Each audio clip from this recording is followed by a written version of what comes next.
welcome to the Skeptic Zone, the podcast from Australia for science and reason.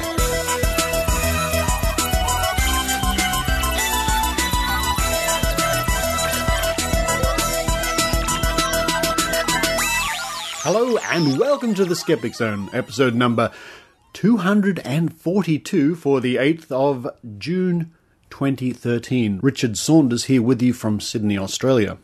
Coming up on this week's show, we're going to kick off with an interview with a very dear friend of mine, DJ Grothe, the president of the James Randi Educational Foundation. DJ's here to tell us more about the upcoming amazing meeting, TAM 2013 in Las Vegas. Certainly a highlight of the skeptical calendar and a highlight of my year. I always look forward to the amazing meeting. I get the chance to meet many Skeptic Zone listeners, which is always a treat. And also, we'll find out more with the interview coming up at the top of the show with DJ Grothe. And following that, it's Dr Rachie Reports. Now, a couple of weeks ago, Dr Rachie was on ABC Radio, and we thank the ABC very much for the audio. Dr Rachie was interviewed and took some more call-in questions. That's Dr Rachie on the radio coming up a bit later in the show. And then it's a week in science from the Royal Institution of Australia, www.riaus.org.au, with the delightful Tanya Meyer, because Paul Willis was out of town. In fact, he was in this town. So after a week in science, it's Maynard spooky action. Maynard at the pub the other night here in Sydney, where he interviews none other than Dr Paul Willis. And Dr Paul Willis will tell us more about his interesting encounters with the creationists and some breaking news from China regarding dinosaurs. And after that, Maynard chats to various pub goers and asks the big question, when should skeptics stop investigating something? That's coming up to round off the show. Don't forget you can follow the Skeptic Zone on Twitter at Skeptic Zone. Very easy to remember. But now it's time for me to run downstairs. Sourdough bread, toasted. Then some smoked salmon on top of that. Spreading avocado on top of that. And rounding that off with some quince jam. Or quince jelly. Whoa. Right, yes. I think I better do that. While I'm doing that, I hope you enjoy the Skeptic Zone.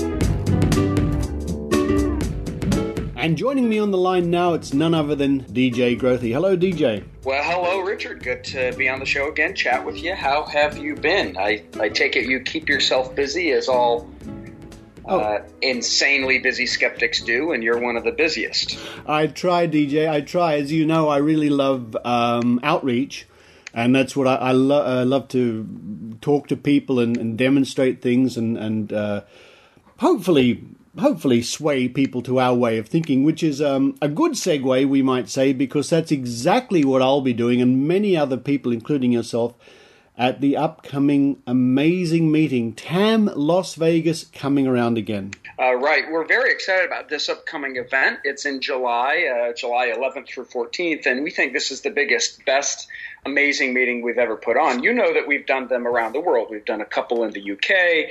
We did TAM Australia. We've supported the Australian Skeptics Conference and events really all around the world. But the big kahuna for us is the amazing meeting in Vegas. And it's really the largest event of its kind in the world. We have well over 1,000 folks come for 4 full days of programming in Vegas in July. So there are workshops and panel discussions, over 75 different presenters. There are evening shows, late night events. There are parties, and there's a live $1 million challenge. In other words, there's just a lot going on. We sort of think of it as a 4-day vacation from unreason. And folks show up and get involved in all the ways that I just mentioned. You'll be there again this year. You're on the program. You're contributing to the great conversation of skepticism we have going on. And we have just really some of the leading lights of the day plugged in and as part of the event this year. We're, again, really excited. People often ask me why I keep going to these events. I try to go to them around the world when I'm lucky enough to be able to do it. And I guess there are several reasons, but certainly one of the major reasons I go is to sit in the audience and learn from the wonderful speakers that come along to conventions, especially like the ones at TAM. Because, as you know, skepticism and what we do is an ongoing learning process. And what better way than to hear from these people themselves? Exactly. So that is a big component of TAM. It's sort of like, I think your listeners will be familiar with TED Talks, right? TED. Yeah. Well, this is, in a sense, sort of the TED of skepticism. We have a lot of presenters giving, their half-an-hour talks on their areas of expertise. This year we have the really leading figure in the history of skepticism, Susan Blackmore, is speaking, the evolutionary biologist and best-selling author Jerry Coyne, the great, some people sort of call him the James Randi of India. Sunal Adamaraku is speaking. Susan Haack, the philosopher, the sexologist and skeptic Marty Klein, Michael E. Mann, the climatologist and the climate scientist who does a lot of work about denialism of global warming and skepticism of the pseudoscience involved around that denialism. And then a lot of our old favorites, right? So Penn Jillette and Michael Shermer and Jamie Ian Swiss, Steve Novella. A lot of people are part of the program. So what you just mentioned is significant. It's this learning opportunity. But at the Amazing Meeting, it's more than that. It's participatory. We have 10 workshops at the Amazing Meeting this year. These are hands-on opportunities for people to really roll up their sleeves and learn how to take this skepticism back to their own neck of the woods and, as I say, roll up their sleeves, get their hands dirty, advancing skepticism at the local level. We have the panel discussions and sort of debates. We don't really frame them as debates. It's not going to be knockdown, drag out. But in other words, there's a diversity of viewpoints presented, and people really get to engage on these issues. So there's really a lot going on. And as you know from last year and previous TAMs, what we also really like to do is engage, I'll use the term, cultural competitors. So last year at the Amazing Meeting, we actually tested a paranormal claimant live on stage. It's one of the most popular videos from last year's Amazing Meeting. You could share a link with your listeners, where we went through an exhaustive and very, from my vantage, sort of tedious, but we cared about the issue enough. We went through that process to test the claim of a sort of power balance band. It was it went by another name, but you were involved in that process. And the claimant, I was proud to say the claimant was happy with our approach. So we weren't those naysaying debunkers who reject claims out of hand. We take this stuff seriously. And even when we're dealing with folks who believe things for which we think there's inadequate evidence, we do it respectfully. We engage with them with civility because these questions are important, and we're not those sorts of naysayers who misunderstand skepticism to be just saying no to others' beliefs. Instead, skepticism at the Amazing Meeting and skepticism for the James Randi Educational Foundation is an open-minded inquiry that looks into these important claims, really with an aim to help people guard themselves from nonsense or harmful beliefs, especially the paranormal or pseudoscientific variety. Yes, these live challenges are a huge highlight of the Amazing Meeting because people often hear about skeptics like you and myself and other organizations around the world testing or challenging these people with vast sums of money involved. But to actually see one in progress, it's quite spellbinding, even though I agree last year's one was a lengthy and meticulous, but that's certainly necessary and part of the process. Right, and your listeners can see what TAM's all about, including that video. and see how popular it was. It sort of went viral online on our popular video channel, one of the most subscribed nonprofit channels in YouTube history, we're told by YouTube. It's found at youtube.com/James Randi Foundation, and you'll see that live challenge there. You could also you see examples of other challenges and other presentations we've made, talks on these various issues.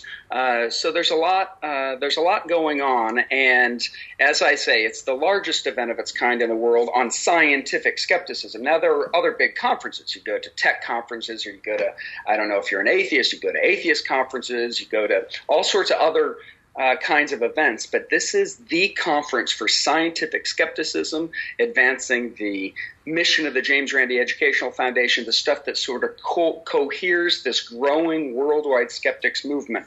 And we couldn't be happier with the response and the enthusiasm surrounding this year's event. Well, I was just having a quick look at the website itself, which is, of course, www.amazingmeeting.com. And just the workshops, which you were mentioning a little earlier, alone look like more than enough reason to go along. 10 workshops, how your camera lies to you, blogging, about skeptical blogging, skepticism across the curriculum, crowdsourcing skepticism, metaphysics and fraud. It goes on and on and on. I think and every year I notice that these workshops are growing more important, and you're certainly getting more of them. Right. We think while the component of, sitting with 1,000 or so of your intellectual peers and listening to the leading lights of the day on stage, we think that's important, yes, but we also think it's so vital for people to participate in the conversation. These workshops are hands-on ways of sort of getting trained to work with us to advance this important point of view, the skepticism, a method of inquiry at the local level. And so that's really what these workshops have developed into. Years ago we'd do one or two, and then they sort of grew in number, and now it's we offer 10 full-blown workshops, and attendees can get a thing called the All Workshop Pass, which entitles them to all 10 workshops. They're concurrent, so it's unlikely you'd be able to go to all of them. But the point is, you have the choice of whether it's the How Rational Are You workshop, or a workshop on how to get involved in preserving skeptic history. There's the really popular science-based medicine workshop run by Steve Novella and his team of science and science-based doctors. You might imagine all doctors are science-based, but you learn at events like the Amazing Meeting, not so. Some scientists push alternative, complementary, and alternative modalities, and so there's a lot going on in that way. One of the things that I get a kick out of TAM, and it's weird to emphasize one thing over another because there's so much going on. This is the biggest event of its kind. A lot of moving parts. Events going on from 8 a.m. till after midnight every day for 4 days in a row. But something I really enjoy, the shows. The Amazing Meeting, unlike really any other conference out there, we do really high quality, high production value events in the evenings. These are ticketed items of performances. So this year we're doing like a magic and mentalism show, and also some sideshow stunts and performances featuring that's John Armstrong and Kristen Lambert, and some mentalism with Johnny Zavant and Carolyn Gale. Jamie Ian Swiss would be known to your listeners. He's on the program performing.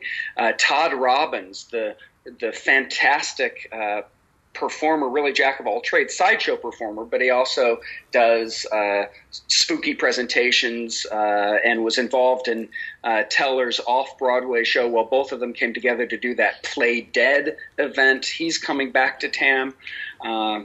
Other evening events include this great concert that Penn Jillette has been doing for us for the past few years, his private rock and roll donut and bacon party. Oh, that's a big night. That's always a big night, yes.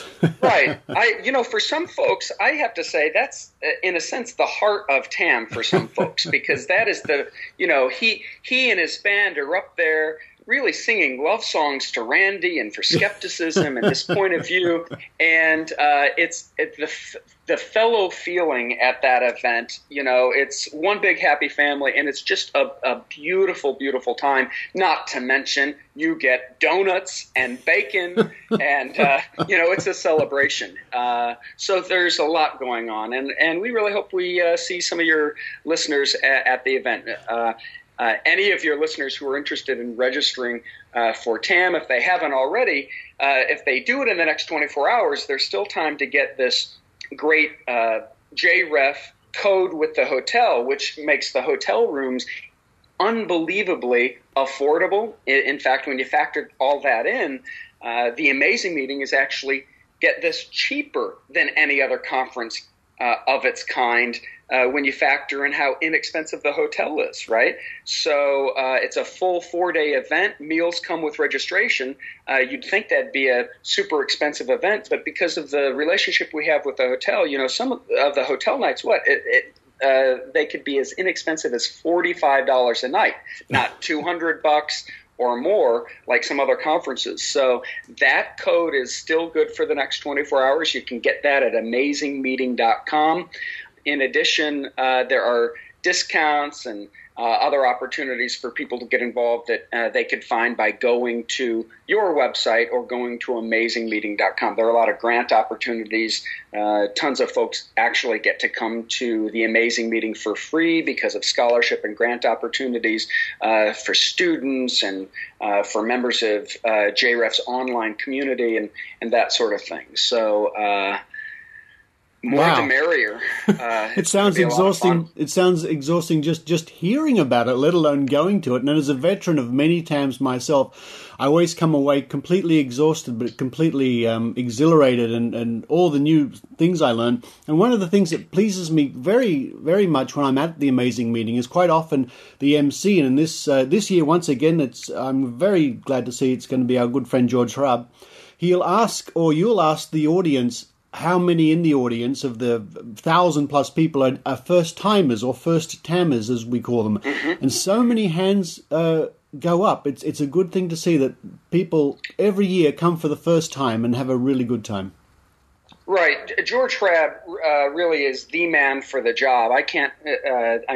He's so good at what he does, and he just has the right touch. The perfect mix of being serious-minded and very entertaining and fun and funny and musical and all of that. And he's a bona fide, dyed-in-the-wool skeptic. All of that's great. And you're right about this component of TAM being, can I say, an outreach event. So if you have 1,000 or more people every year and 30 or 40% year after year are new folks who even say, this is my first skeptic event ever, you see that these large events aren't just, preaching to the choir. They're reaching new folks who get turned on and plugged in. And in fact, I know a lot of local organizations, local skeptics organizations or campus groups or projects that have flowed out of TAM. People meet it the first time in Vegas at the Amazing Meeting, and they get inspired and energized, as you say, and then they go back to Nantucket or Peoria or wherever they're from, and they get involved at that local level. They start a group or they get involved with a campaign. That's the payoff of an event like the Amazing Meeting. So, folks, there's the word. If you haven't been to TAM before, you are in for a treat. You get to socialize with wonderful people from all around the world, many, many different countries. You can meet James Randi himself, have a chat to him. James Randi is always happy to meet people at the Amazing Meeting. Chat to other famous skeptics out there, get some inside information, or just sit back in the Del Mar bar and relax. I cannot wait, DJ. I cannot wait for TAM coming up. And I'll even give free Pegasus origami folding lessons this year. Well, I love the sound of that. You're on the program in a couple places. You've always contributed so mightily to our efforts, and you're such a good friend of the James Randi Educational Foundation. Look forward to seeing you in just about 5 weeks, my friend, and hopefully some of your listeners too. Thanks so much, Richard. Not a problem, DJ. Folks, www.amazingmeeting.com, and we'll see you there. DJ Grothe, thank you very much. Bye-bye.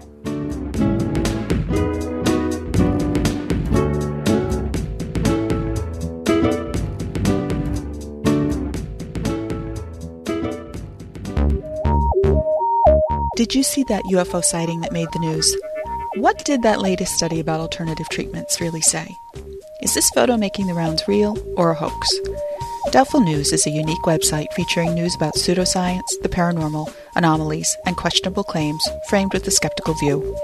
Come visit doubtfulnews.com every day for news about cryptozoology, conspiracies, shams, scams, and more. Follow us on Twitter at Doubtful News. Critical thinking is essential in assessing today's news. Doubtful News helps you decide, can you really believe this stuff?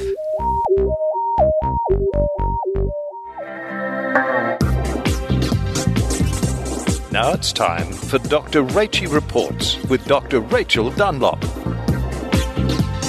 You're on 666 ABC Canberra. It's 22:11. The world's richest man most of the time, is in town, in the country. If you were watching ABC TV last night, you might have seen Bill Gates talking to Lee Sales and participating in a feisty Q&A that often focused on his change of direction from business towards philanthropy. And a keystone in that process is his belief in the effectiveness of vaccination and its urgent importance in developing nations in particular, but also in the West. Here, of course, the debate about whether to exclude unvaccinated children from preschool attracted a lot of attention in the past week.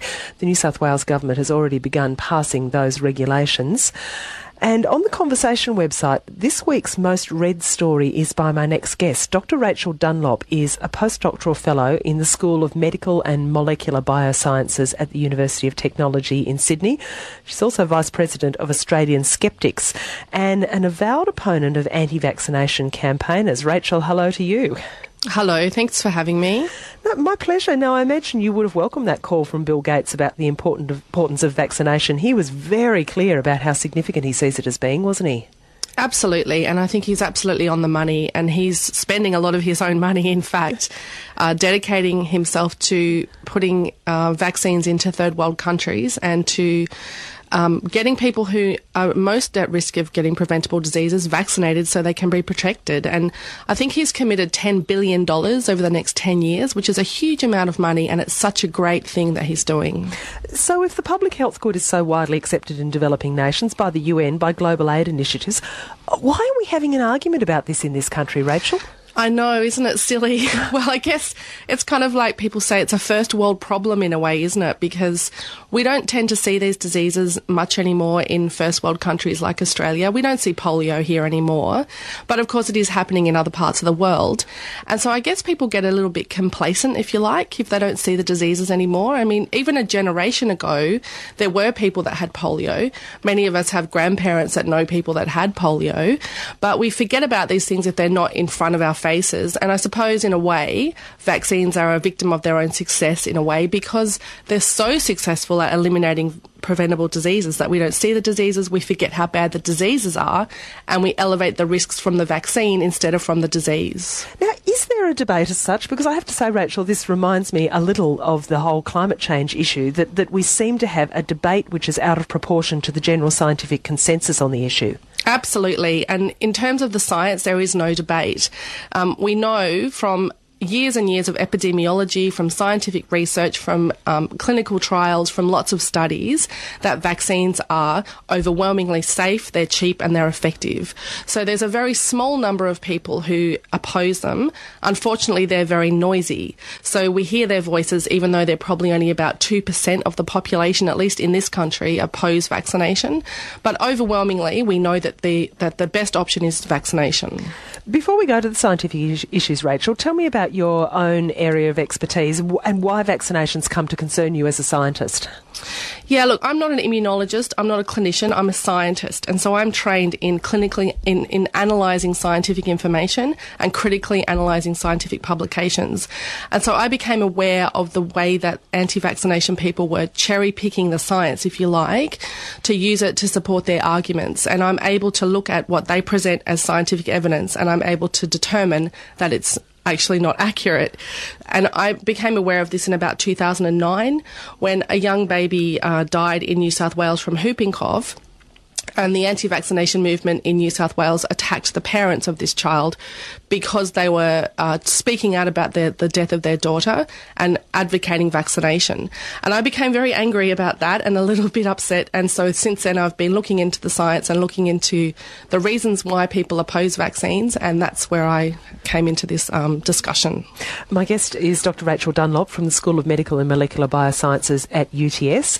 She's also Vice President of the Australian Skeptics, and she's become something of a campaigner against what she characterises as the myths about vaccination. You're on 666 ABC Canberra, and look, I am interested in hearing from you on this. If you've got thoughts on this, whether there is a debate, whether there should be, 1300 681 666 is the number. The SMS 04679222 666. Rachel, let's go to the first and most commonly quoted concern, that vaccination is linked to autism. Now, that began with this study by British researcher Andrew Wakefield. I recall very clearly sitting in this studio several years ago when reports came out that the study had been comprehensively, totally debunked, withdrawn by the Lancet. That belief is still floating around, though. I know. It's like an unsinkable rubber duck, isn't it, that myth? And I guess we know from scientific research now that a lot of people get their information about vaccinations and, in fact, health from the internet. And recently there was a study that came out showing that about 45% of parents that are concerned about vaccines are getting their information online. And we know that the internet is not regulated. Nobody goes in there and peer reviews it, if you like. So there's a lot of misinformation out there. And absolutely that study has been retracted. In fact, that study never actually looked at a link between autism and vaccines, but it was Dr Andrew Wakefield, who is actually no longer a doctor, by the way. He was struck off the medical record. But he said that at a press conference after that study was released, and that was because he was paid by lawyers to discredit the MMR vaccine because he himself had a patent submitted for a single measles vaccine. So he had so many conflicts of interest surrounding that study, it wasn't funny. And so there's nothing that shows any good evidence that vaccines are linked to autism. And as you say, this comes up on the internet search mechanism. It's extraordinarily easy to manipulate that, and it's not responsive to rankings of scientific credibility, is it? There's no sense that you're sort of picking up the most reliable study first. No, exactly. And I think listeners should be aware that if you're looking for reliable information online, if you search for immunisation instead of vaccination, you're more likely to find reliable information. Otherwise, just go to Immunise Australia or go to the Academy of Sciences. There are websites around that are really helpful, but just searching vaccination online, you get a lot of noise, and a lot of it is not right. Now, I've got a text from Oscar who says, my kids risk side effects so that others can choose not to vaccinate. Now, vaccination has meant, as you were suggesting earlier, that diseases like smallpox and polio have disappeared. I think some people give themselves a leave pass on those vaccinations because they believe that no real further risk exists. I mean, is that a justifiable stance if you're worried about vaccines? Well, the thing is, these diseases haven't disappeared completely. One that has is smallpox. That has gone. It's in 2 freezers now in scientific laboratories, but the others are still around. And if we get complacent about vaccinating, they will come back. And we've just seen that recently in Wales in the UK. Where people became complacent about vaccinating for the measles, mumps, rubella after Dr Andrew Wakefield's scare, actually. And now there's a huge explosion of measles in Wales. There's over 1,000 cases now. We also have a lot of whooping cough around as well because adults are not getting their boosters for whooping cough. So vaccines don't also give us lifelong immunity in some cases, particularly with the whooping cough vaccine. So we need to get boosters. So we have to be aware of these things. And if we get complacent, these diseases will come back. And I think that Bill Gates actually made a really interesting point last night when he talked about how communities with similar interests tend to congregate together. And so if you had, for example, a school where a significant number of children were unvaccinated, then the impact of a measles epidemic there, well, it would indeed be an epidemic.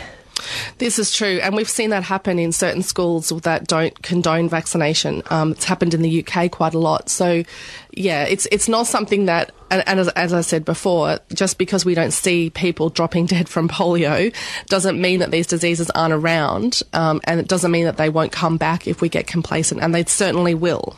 Now, I've got a caller on the line. You okay to go to a call? Absolutely. John's with me. John, hello. Hello.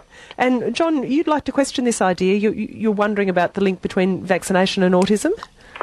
Well, first I'd just like to make the point that for these people worried about having kids turn up at school that aren't vaccinated, or if their kids are vaccinated, what have they got to worry about? Look, we will go to that, but have you got a specific... The point I'm making is that, okay, there's been an explosion in recent times in autism is increased at a rate which is considered to be almost like at epidemic proportions. It can't be blamed on genes.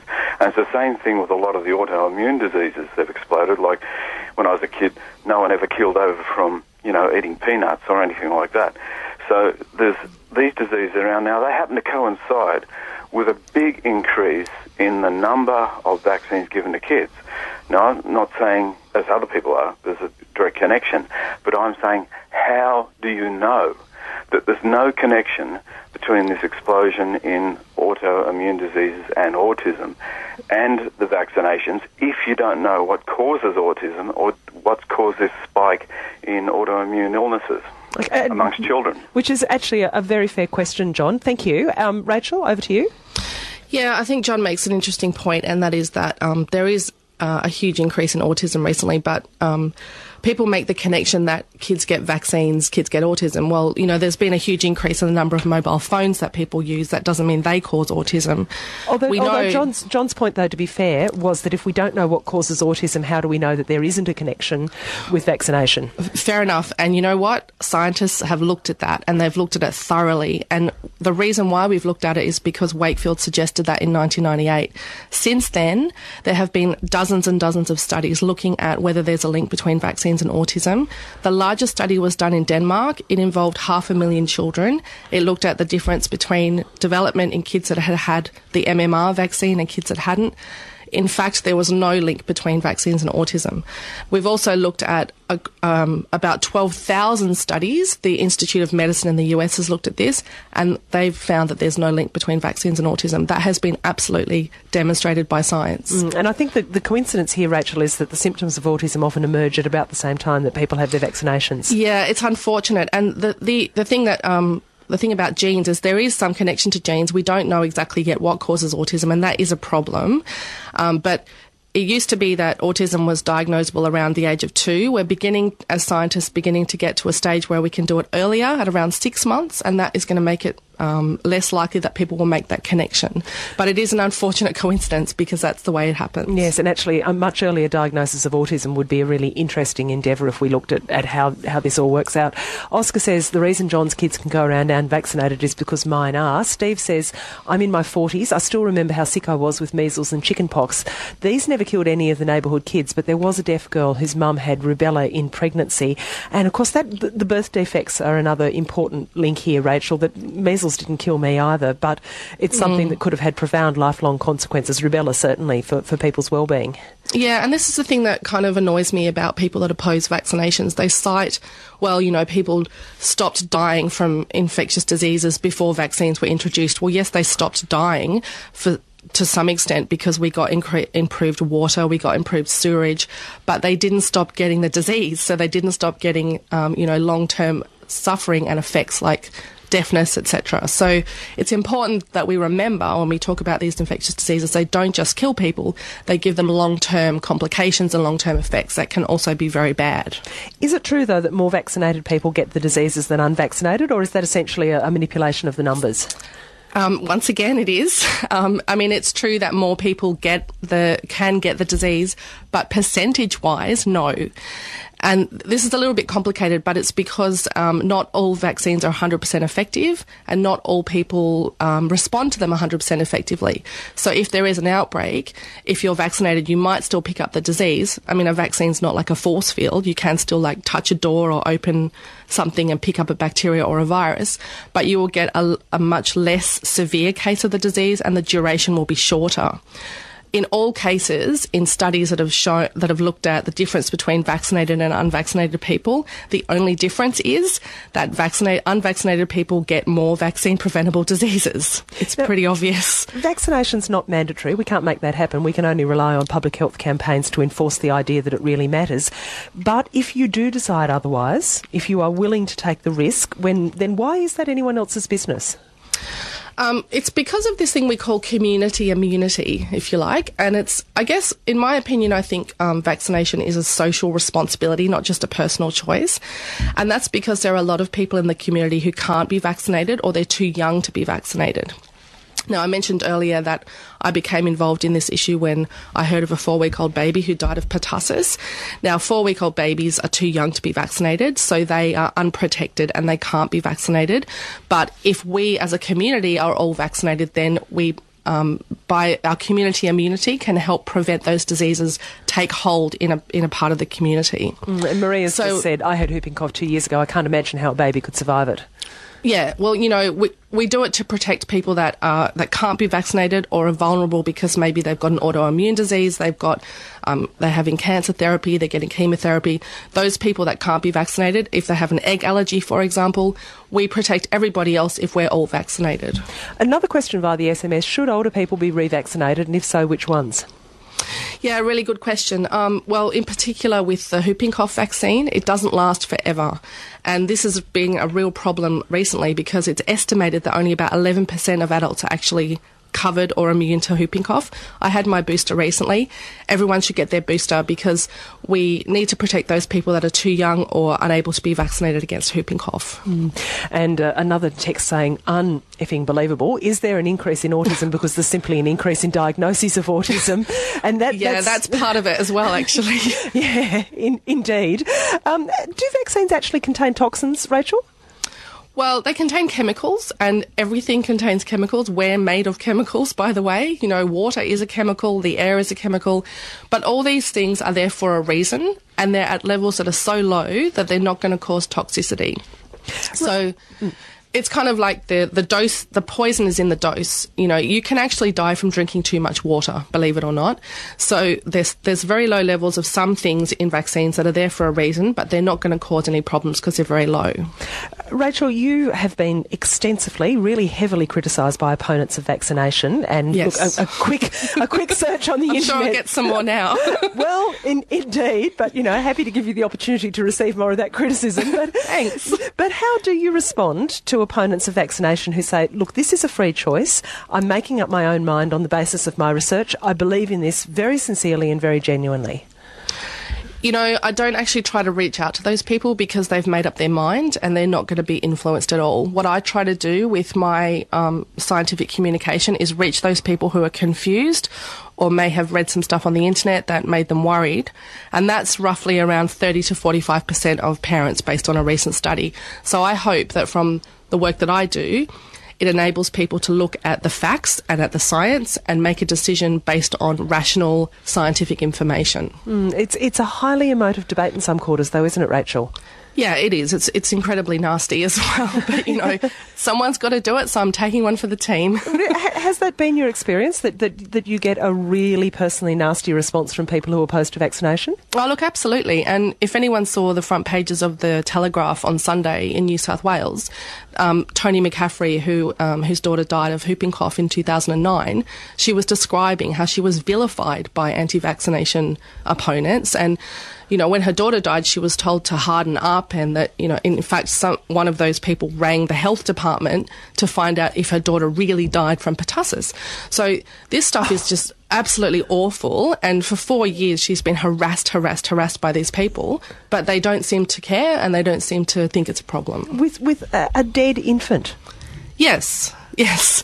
And to this day, those people are still writing blogs about it and defending the fact that they called the health department and said, we want to see her autopsy reports.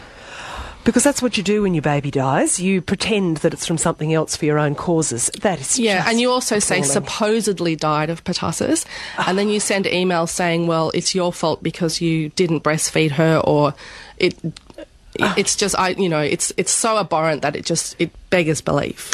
Liz says, wonderful to hear this support for vaccination. You keep up the good work, Rachel. Rachel, really interesting to talk to you about this, and thank you for applying a very scientific razor to all the debate that surrounds all of this. We appreciate your time very much. And thank you for having me. I appreciate the opportunity. My pleasure. Thanks, Rachel. Bye-bye. Bye. Dr Rachel Dunlop from the School of Medical and Molecular Biosciences at UTS. And if you're interested in her contentions, 6 Myths About Vaccination is on the Conversation website. It's the most read article this week and well worth a look if you're interested in this.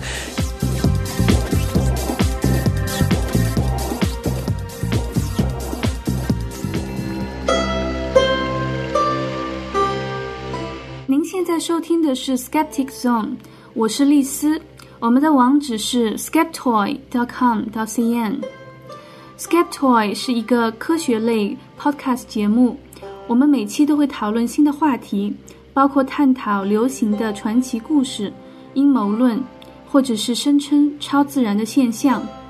您可以到 iTunes 的中文网站下载 Skeptoid， 或者是访问我们的网址skeptoid.com.cn.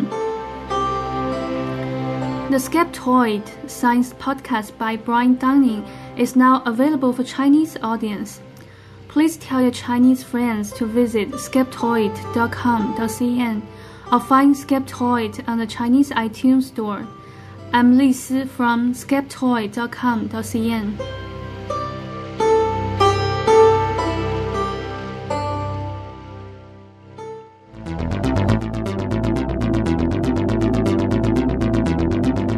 Welcome to A Week in Science from RiAus. This week, seeing inside molecules, playing Cupid for voles, and tiny ancient primates.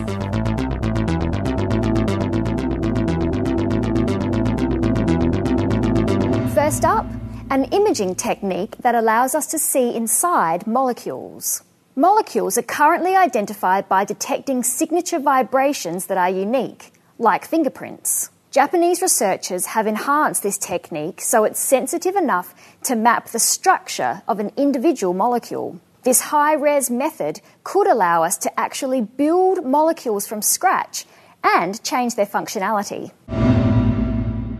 Researchers have played Cupid with prairie voles using a special love drug. Voles are one of very few monogamous animals, forming lifelong pair bonds. Bonding naturally occurs after mating when changes to the vole's gene structures trigger the release of certain love hormones. Scientists injected female prairie voles with a drug that made these genes trigger the hormone release, causing them to pair off without ever mating. I wonder if that will work in humans. A climate change data review suggests that ice loss in Antarctica may be less than previously predicted, while in Greenland it may be more. General anaesthetic could increase the risk of dementia in elderly patients. Astronomers have photographed a never-before-seen gaseous planet orbiting its star 300 light-years away. And male lyrebirds coordinate song and dance moves in their courtship displays, a level of sophistication previously known only in humans.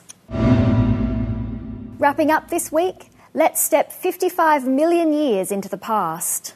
Scientists have discovered the oldest nearly complete skeleton of a tiny primate. It was about 7 centimetres long, weighing no more than 30 grams, as small as a modern pygmy mouse lemur.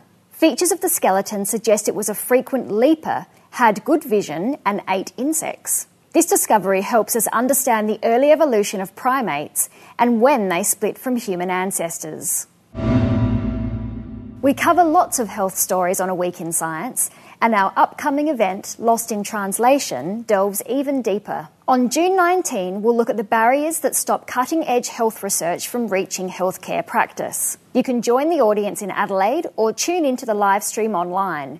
Details on the RiAus website. That's been the highlights of another big week in science. For more information and science news, jump onto the RiAus website at riaus.org.au, where you can also sign up for notifications of future episodes. Don't forget, follow A Week in Science on Twitter using the hashtag WeekInSci. I'm Tania Meyer, and on behalf of the RiAus team, see you next week.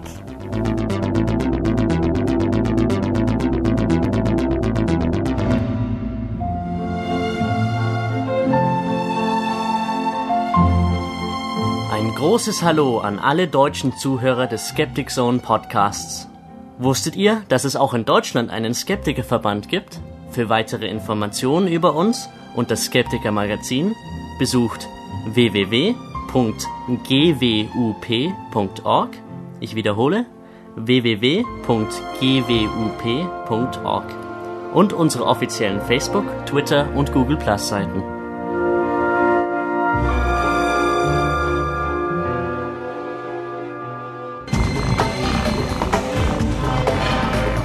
Here's Maynard's spooky action at a distance. Well, they've remodeled the usual studio we have here at Skeptics in the Pub. There used to be like a library book and all this stuff, but it's gone all funky now. It looks like a disco. And in fact, I think some ecstasy I bought off a backpacker in 1989 is just coming on right now. We have a few people walking through the studio, but any regular listeners to the show will know that's what happens. And who's our special guest today? Oh, Dr Paul Willis, hello. Hello, how are you? Maynard? Now, you're normally based in South Australia, You're aren't you? actually looking 3 inches taller than the last time I saw you. I know, it's the shoes. Hey, what do you think of the haircut? You think this haircut of mine's a bit of a conspiracy? Well, I don't know who you borrowed it from, but I'll get your money back. I was wanting Agent Cooper, Kyle McLachlan. I think I ended up with Mad Max. No, I think it's just retreating by the look of it. I think that could be it. But you've journeyed far and wide from South Australia to here. I've been on the road, actually, for a week and a half. I was in Canberra at the Academy of Sciences talking about how you take stories to programs like Catalyst. Mm-hmm. Then I went off to Brisbane where I pulled apart a duck looking for the dinosaur inside. Then I came over here to Sydney and I've been doing a number of things here, including some work with the BBC. You must be exhausted. I am. I'm completely knackered. But look, it's all part of the job. Now that I'm director at the Royal Institution there in Adelaide, my job is to get out and spruik science around the country. Now, what were you doing at the BBC? Everyone's going, oh, hang on, what was he up to? Okay, that was a neat one to drop in there, wasn't it? Look, the BBC are actually putting together a Walking with Dinosaurs experience that'll tour around the shopping centres of, I think it's Westfield. Okay. And it's a case for, you can bring the kids along and they can actually go and dig up some dinosaur bones. Because kids love dinosaurs. Of course they love dinosaurs. Yeah, and so do you. You've done a bit of You've done some paleontology digging, haven't you? I have indeed. Actually, I found a dinosaur recently in Canberra, but that's another story. That's a long story you can pick up on the science show. But anyway, so we did this thing with the BBC, and that'll be going out across the country, shopping centre near you. Now, didn't they have Walking with Dinosaurs on ice within recent memory? Yes. I don't know about on ice. They did have a stage show, which was really well done, actually. Yeah. Because it's not easy operating, a 30-metre long puppet of a dinosaur. And it's getting kids away from something else that's not science. Yeah, look... It's pulling them away from the McDonald's ads between the show. The thing with dinosaurs, but also with astronomy and Egyptology, is for a lot of kids, it's their first experience of science. It's their first experience of abstract thinking. I've come across kids who can't spell their own name, but they can spell Tyrannosaurus. Kids who aren't even sure why they're alive, but they come to terms with the idea of extinction or things that lived before I was alive. And when you think about it, they're powerful ideas to play with. And there's something about dinosaurs, astronomy and Egyptology that captured kids' imagination. And once you've got that, wonderful, wonderful teaching tools. You can teach them anything. Two Tyrannosauruses plus 3 Brontosauruses will equal. It's a lot more fun than 2 plus 3 equals what? Now, you do a number of outreach education projects. You've got the vodcast, which you'll tell us about in a moment. And, of course, you have the weekly on the Skeptic Zone. You have a weekly catch-up with what you're up to. Yeah, that's actually the vodcast that we do. We put the sound on the podcast. Okay. And it's a succinct, easy to digest summary of the news in science for that week. If you want more, we've got more on the website so that you can go and dig a bit deeper. But we just have fun putting up about a dozen of the best science stories from the week, and we do put it out as a vodcast as well as a podcast, so that you can actually sit there on the bus on your way home on a Friday night, and if you've got 3.5 minutes, you can watch the news in science for that week. I mean, how good's that? And it's got all the clips and things being played in? Yeah, we've got all the clips and all the visuals and all that, yeah. Now, what I want to ask you about is, this is good science education, but what about a pushback against the pseudoscience? What about a show that not so much is debunking, but has like the be the woo of the week or something like that. But is that beyond what you should be doing, or you just want to educate people with the science and leave that to someone else? This takes me back to the days of the Corrects Files. Remember them on Triple J? This was my first radio program on Triple J. Now, was this pre-Carl Kruseniski? No, Carl was there, but I had the Corrects Files there from, I think it was 1997 through to 1999, and we looked at all kinds of woo and pseudoscience, and they're still there on the internet. CORREX on the ABC Science website. And we tackled everything and had a lot of fun with that. But look, I moved on to other things. And so you think it's more important to put the right information out there and leave that sort of thing to other people, because it's better to get what you do right first? Yeah, look, there is so much to be done, isn't there, Maynard? And I think that our stick is just to put out the good stuff, rather than get into brawls. I mean, every so often we'll get dragged into climate change denial or something like that, because we don't, as an institution, we don't have a position on anything. We are not pro-climate debate or climate change, or what. We're not pro-nuclear. We're not pro or anti-GMO or anything. We don't have any positions. What we do is we present the science. This is the science. This is what the science says. This is how many people in science who actually study the stuff say climate change is real. This is how many people say that it is not real, and when you actually lay it out like that, then the public can see that, well, there's not much debate about something like climate change. The paper came out the other day, 97% of papers that deal with climate change agree that the climate's changing and it's human-induced. Well, if you can just lay that out and put it before people so that they can make up their own minds, I think that's the best we can do. And then that problem comes because you've got to figure out what to do about it, and that moves into the realm of political science, which, because it's got science at the end of it, means it's not. Yeah, well, I think that we need to appreciate... my biggest push in my job, it's not so much to raise science literacy. I don't want to make everyone an Einstein in this country, but I do want everyone to respect science. Science has got a lot to offer. We know that science is a special quality of information, and we want to get that respect back for it. And I use the analogy, in this country, you only succeed if you've got a sporting analogy. Now, let's face it, there are a lot of people out there who barrack for football teams who would never bother actually pulling on the boots and playing football. They respect the game. Yeah. And that's all we're asking about science. We're not asking people to become, Did you think we lost this at some stage? Do you think it was greater in the past and it lost it at some stage? I don't think we ever had it. I really don't think we ever had it. But how do we get that science respect out there? And I think it's simply by, let's just show you some of the clever stuff they're doing. Let me show you some of the impressive plays that the teams are putting out there on the field. Now, what is the scientific breakthrough recently that's blown your mind? The bit of information that's come through to your news show where you've gone, well, fisk me, I can't believe that. Well, the one that I love, because my area is paleontology, just last week, we found a dinosaur bird. One of these. I thought you're going to go the mammoth that actually bled the blood. No, you can carbon date that. That's not even a bloody fossil. No. But the thing is that what's so cute about this is it's called Orornis, and it comes from China. Is that you get those dunderheads in creationism that are saying, well, evolution can't be a science because you can't make predictions.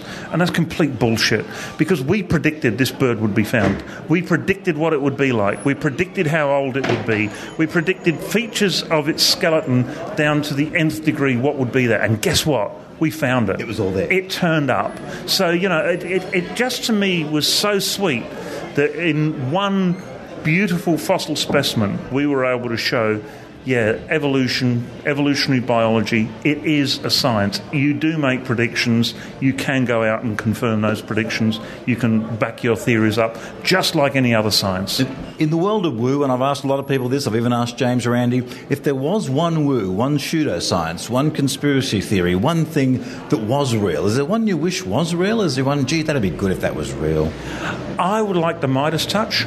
Ooh. You know, that would be the one I'd want. You know, even figuratively, to be able to walk into a bar and know that 75% of what you say was going to be correct would be great, wouldn't it? Yeah, no, I want that. You know, everything you touch turns to gold. Oh, okay. You know, because it would make going to the toilet somewhat of an experience. Anything to do with that. But you know, I mean, the idea that you could just a bit short of money, all right, I'll just touch this apple. Wait, golden apple. Anyone want to buy an apple made of gold? Beauty. Okay. Well, maybe you just need something. Maybe you need to aim a bit lower. Maybe the ATM touch is all you need. The ATM, no, too retro. It's got to be more than that. Yeah, too retro. Oh, well, look, thanks for joining us here tonight and having a lot of fun. And please, everyone, come along the first Thursday next month. It's upstairs at the Coronation Hotel in the Mez Bar it is. And it's been great to have you. Have a great journey back to South Australia. How is Adelaide rocking at the moment? I had some of the best sex of my life in North Adelaide. North Adelaide is just a wild spot. Is it still the same? Is that chip shop where the guy says, "G'day, boss," still there? Adelaide is a fantastic place to be. I love it. And all you need to know about Adelaide is that within an hour of my front door are 300 of the best cellar doors on the planet. That's right. And of course, you're regularly down at Maslin's Beach, I believe, as well. Yeah, but that one remains in the vault, I'm afraid. Look, great. Come back soon. Will do. Look, we're here at Skeptics at the pub. Tonight I'm trying out a new haircut. I was going for the Kyle McLaughlin haircut, but it's gone horribly wrong. I think we're going to be experimenting a lot with my haircut. But let me tell you, here there are people hushed as the question for the evening, which has been put to us by Sir Paul Willis. He was knighted briefly during the evening. I don't know if it's official, but I'm going to go with it. When is enough in the skeptic trade? When should we call it a day over something? Or actually, Richard, how would you put it? Is it when should we stop pursuing anti-vaccination people, that sort of thing? When should we stop water divining? And what is the stopping point where, okay, that one's done, we'll move on? Is that what you want me to ask? Yeah, it's a good question because it's like we don't chase pixies and fairies because everybody knows that's mythology. So when it comes to something like water divining or, even the anti-vaxxers, when do we say, no, it's been dealt with, that's enough? I don't think there's a good answer to that question. Yeah, look, I think a lot of people, particularly those with children, will say as long as children are at risk, and everyone's definition of how the children may be at risk could be any false information being out there whatsoever. That could be some people. So in some people's mind, the battle would never be over. Yeah, that's true. Now, anti-vaxxers and water divining are pretty different. Very different. Very different things. But there are still lots of people out there who claim water divining's real. Now, you can say the harm about that is not so great. One day, I think it's like the years ago the smoking question. See, some people are skeptical. They reckon that smoking causes harm. Ha ha, those silly people. Well, now we all accept that smoking causes harm. Oh, yeah, but you still haven't owned up to the great fluoride conspiracy yet, Richard. You are still putting that thing from the periodic table into the water. We are. Yeah. With glee, Maynard. I like your haircut, by the way. Oh, thank you. It should be fairly controversial, but it probably won't be. Now, I see that Mackay has actually voted to have the fluoride back in their water, actually. Oh, it's breaking news. I haven't noticed that. I read that today. It's going back in the water today. A win for us. I'm not sure exactly how and why it's going back in, but it's going back in. All right. Yeah. Well, good for them, but getting back to the question, like ghosts, at what stage did the skeptics say, look, come on, we've been there, we've investigated. I guess as long as people are still making the claim. Okay. Yeah. Well, how about I ask a few people and see what they think here tonight? Let's do it. And don't forget, it's first Thursday of every month upstairs at the Coronation Hotel. And it's pretty packed tonight. We had about 80 people here tonight. It's good stuff. Look, we'll go straight to the man who had the longest question I've heard at a Skeptic. Who have we got here? Gary Dalrymple. You asked a question about our spokesman about conspiracies tonight, but what the question we're asking is, when is enough with the skeptics movement on certain issues, such as water divining, even anti-vaccination? When should you go, okay, with one, we should move on to something else? What point should that be? Probably when the last Daily Telegraph journalist is hung by their own entrails, and the last conspiracy website sort of self-implodes. Right, so going to be at it for quite a while then. Well, there is a tremendous gulf of credibility to be traversed.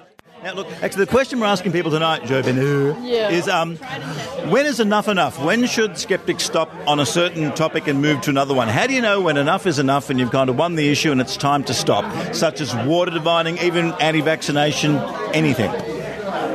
Well, I mean, I think we've kind of established that these are all, as we love to say, they're unsinkable rubber ducks. So I don't think we can ever stop because they keep coming up over and over again. So, I don't know, maybe we need to focus less on the specific topics and more on helping people develop the skills broadly to recognise the flaws rather than taking on each individual thing. But at the same time, there's enough of us that are experts in all these other areas that if we could push the experts in that direction, and rather than kind of all feeling we have to focus on one thing, that could be one way of getting around it. Look, I think it's time we moved on to hologram theory. How many times do I have to tell you? I'm big on this. We're all three-dimensional projections of a two-dimensional projection object that we can't see.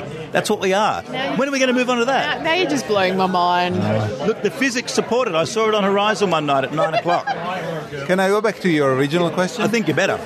First of all, absolutely hologram theory. I completely support it. I have evidence to support it in my fridge.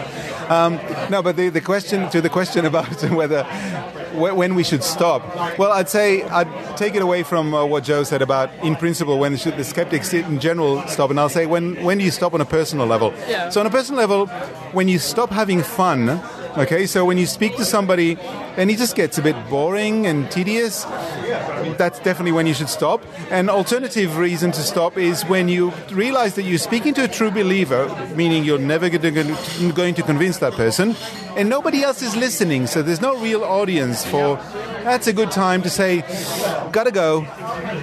Which is why when you're dealing with stuff online in a public forum, you might have the true believer on the other end who's never going to listen to you, but you got to remember. So how do you know when to get off the forum? How do you know when to leave it? Look, I just think it gets to a point where if you're copping a lot of abuse and you really are not getting... I think in a forum, for example, if there's no one who's asking you a question that suggests that they're willing to listen or that they're interested or sort of saying, oh, well, hang on a second, I hadn't considered that or something like that, then maybe it's time to just kind of walk away and take it up at another time. Well, look, also around the table here, we've got the editor of the Skeptic magazine. How are you? I'm very well, thank you, Maynard. And what's coming up in the next issue, by the way? We've got a lot of stuff about conspiracy theories, actually. All right. Now, what's your favourite? My favourite conspiracy? Yeah. My big conspiracy was I once actually went to Loch Ness. Oh, you love that? I love Loch Ness, and by the side of the road, there was one of those mobile food stores, takeaway food stores they have in the UK all the time, and this one was selling monster burgers. So that's my conspiracy. There used to be monsters there, but no more. They sold them. Very sad, actually. Yes. And when do you think enough is enough in the skeptical world as far as arguing with someone and also an issue? Like, when should you drop an issue? Because the Australian skeptics have been doing, like, water diviners for years now. So, is that time to give it away? Although there's still plenty of people that believe in it. Actually, the vast majority of people who go for the challenge, our $100,000 challenge, are water diviners. And I think everyone agrees that virtually all the water diviners we see are pretty genuine people. They really believe they can do it. I was going to say they're not shonks. Well, they don't believe they're shonks. The other thing is that, I know, personally, you find yourself occasionally, when you find yourself sort of mouthing the same stuff you've said a lot of times, it's time to pull out. And for a while I did that, actually, for exactly that reason. You've got to refresh yourself and reinvigorate yourself and re-involve yourself. But when you're talking to someone else who just is not listening, my tendency now is to go quiet and then hit them. I always think that works, and I've won that way, you see. If I knock them out, I've won the argument.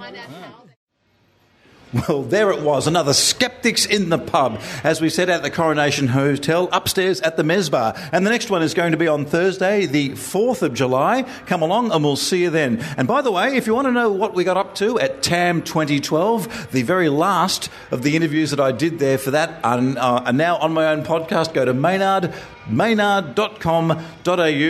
and on the front page you'll see The Music of TAM 2012 Part 2. There's some wild tunes in there. There's a little bit of Mr. Richard Saunders, a few surprises in there, and Linley the Postie requesting some Devo. It's all there. Maynard.com.au. I'm going to go downstairs now and see if I can just mingle with the conspiracy theory. No, Oswald was set up. Oswald was a patsy. Shh, don't tell Richard.